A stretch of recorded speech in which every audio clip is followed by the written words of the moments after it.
Hey everyone, welcome back to my channel, and welcome to the second part of the Outsiders movie review. Today, like I said in the previous part, today we're going to be talking about the Outsiders, the complete novel edition, which was first released on DVD in 2006, and then eventually got a Blu-ray release in 2014, I believe. Yes. Um, so, really quickly, let's go over um, the the Blu-ray itself. So obviously this is good. This is different from the theatrical from the original DVD. So the original DVD had a black border with a rainbow color line around the photo of the cast. This one has a I would say a I think it's called burgundy background, and then just a black line around uh, the cast photo. But this one actually has all of the cast and crew members.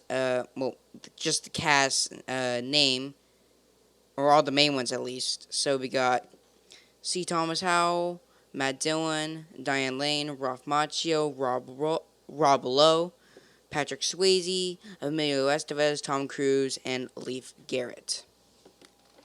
Um, and then the spine for this one is literally just the Outsiders, and basically also this one's just called the Outsiders, the complete novel. And then the back actually uses is sort of different. So the complete novel edition, the picture is from the Rumble, and the theatrical not only has a picture of C. Thomas Howell from, I believe, when they left the movie theater or the drive-in theater, but then they also have a deleted a scene from the original opening. This one, it literally the description on the back is literally the exact same. The special features on this one, though, um, this, well, I'll just read it off. Watch The Outsiders with director Francis Ford Coppola, and then watch The Outsiders with the Greasers and a Soch, and then vintage figurettes, and then trailers. So I would assume the trailers would be the theatrical trailer, and then also the trailer that came out when this one was making the go around. And really quickly, one more feature on the change on the back. So the theatrical, so this DVD, it's labeled PG. This one, as you guys can see, is labeled PG-13. Again, like I said before, the original theatrical cut came out a year before the PG-13 rating even existed. This was obviously released in 2006, so obviously the PG-13 rating has been a thing for a while, so they decided to stick it on for this one. The discs, really, this one is nothing really special, but it's certainly better than this. So anyways,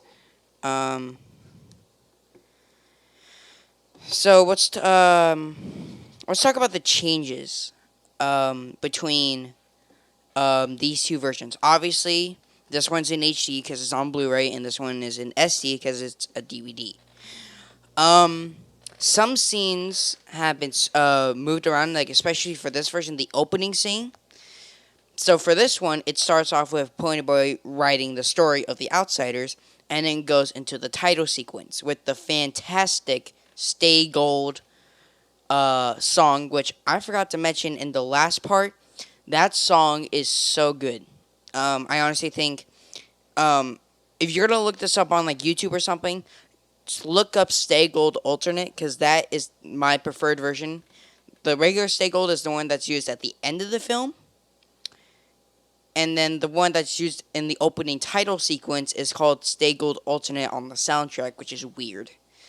Um, Anyways, and so after the title sequence, it goes straight to Dallas at the street corner. Um, this one, however, it goes from like the Warner Brothers logo and then the C Trup Studios logo. It goes straight to the title sequence, and then it cuts. After that, it cuts to Pony Boy writing the story, and then it cuts to the whole new opening, which is Pony Boy getting jumped, which is in the novel. Other scenes including Pointy Boy and Soda Pop talking to each other before they go to bed. Um, I believe after um, when Pony Boy and Johnny are trying to find the mountain and on J something mountain, I forgot what it was. There's an added scene where the two find a group of construction workers, and Pony Boy asks them where the mountain is. Along with that, there is a scene after, unfortunately, if you guys haven't seen it, spoilers. After Johnny Cage dies in the hospital, and Dally, is about to lose it. It cuts to a scene at the house where the other greasers are trying to, you know, fix up injuries.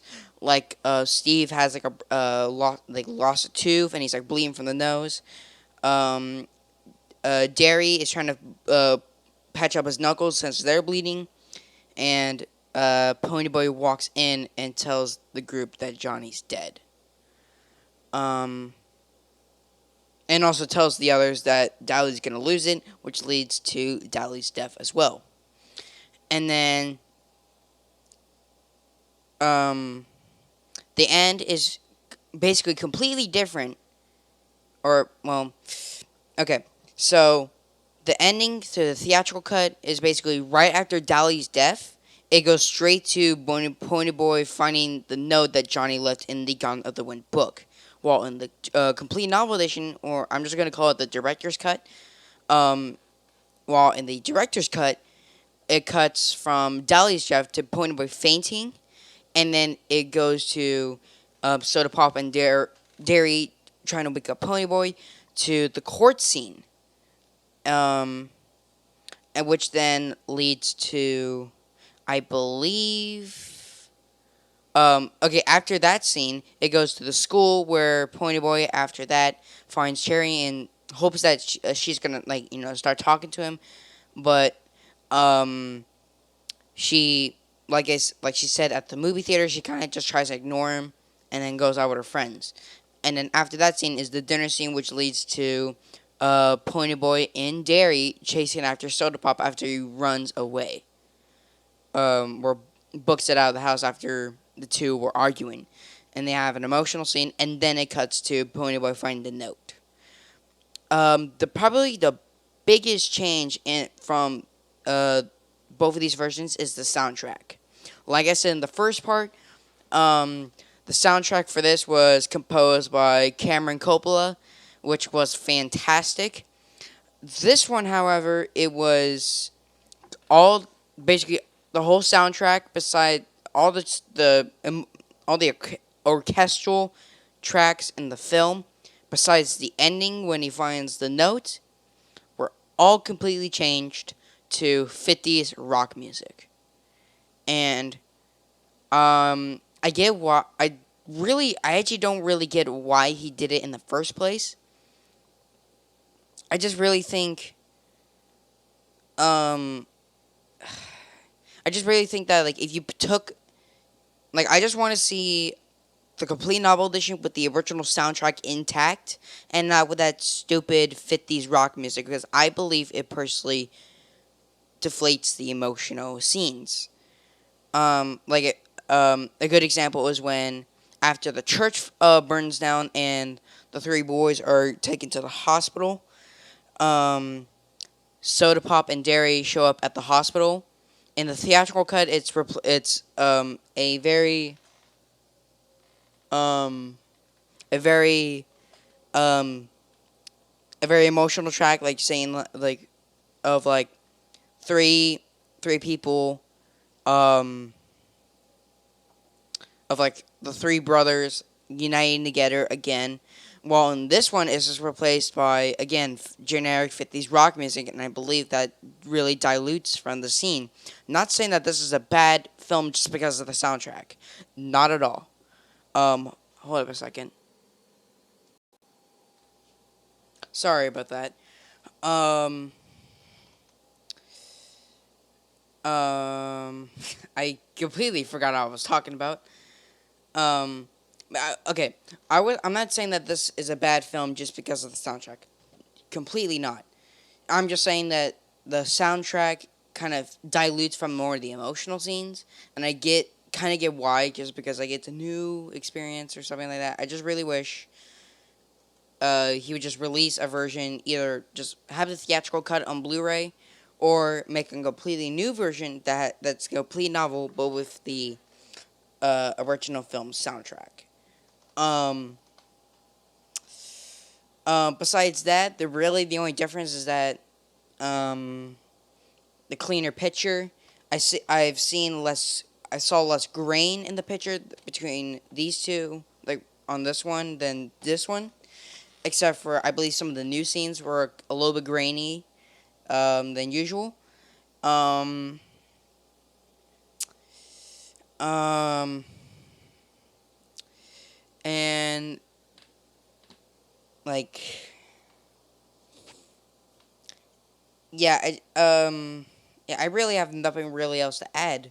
Um, um, yeah. So that was my review of the complete novel version, and basically the whole Outsiders review is now done. Hope you guys enjoyed, and hopefully I'll be probably making some videos today, later on, either today or tomorrow, most likely. And see you guys later. Live long and prosper. Out.